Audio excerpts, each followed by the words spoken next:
মাছ মাংসের ভিডিও তোমরা তো অনেক দেখেছো, একটু অন্যরকম ভিডিও আজকে তোমাদের সাথে শেয়ার করতে চলেছি। ভিডিওটা কোনো রকম স্কিপ না করে একদম প্রথম থেকে শেষ অবধি দেখতে থাকো। ভাবলাম আজকে সকালবেলা উঠে এই যে কুমড়ো পাতা মানে হচ্ছে চাল কুমড়ো, যেটা আমরা লাল কুমড়ো বলে থাকি, এটা দিয়ে একটা অসাধারণ রেসিপি তোমাদের সাথে শেয়ার করব। রেসিপি কিছু না, এটা আমি একটা ভর্তা রেডি করব।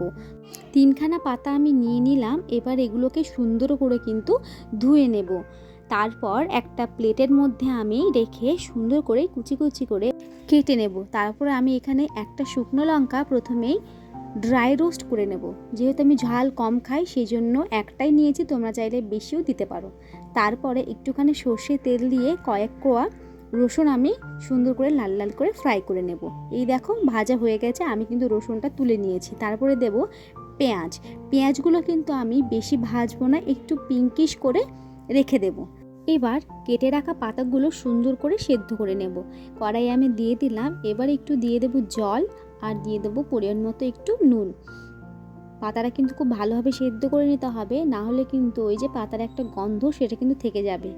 তো আমি এদিকে সেদ্ধ করা আমার প্রায় হয়ে গেছে। এদিকে চলো আমি ভর্তাটা রেডি করে ফেলি। ভর্তা রেডি আমি কিন্তু শিলনোড়ায় করছি, তোমরা চাইলে অনেকে মিক্সিতেও করে নিতে পারো, তবে মিক্সিতে করলে অত টেস্টটা হয় না আর ভর্তাটা একটু জল জল থেকে যায়।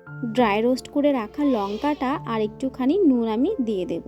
ওটা ভালো করে পিষে নিয়ে আমি কিন্তু দিয়ে দেব ওই যে হালকা করে ভেজে রাখা রসুন আর পেঁয়াজ। সবটাই আমি বেটে নিচ্ছি, তোমরা দেখতেই পাচ্ছ।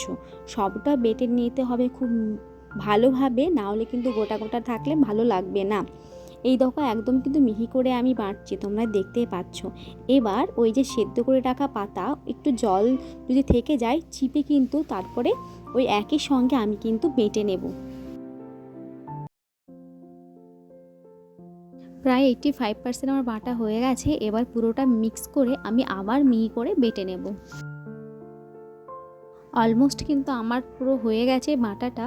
এই ভর্তাটা যদি গরম ভাতের সাথে একটু লেবু চিপে আর সর্ষের তেল ছড়িয়ে যদি খাও, এত মজা লাগবে, এর স্বাদ মাছ মাংসকেও হার মানাবে। তোমাদের ভিডিওটা কেমন লাগলো অবশ্যই জানিও। চ্যানেলটিকে সাবস্ক্রাইব করে পাশে থেকো, ভিডিওটা প্রচুর শেয়ার করতে থাকো। টাটা।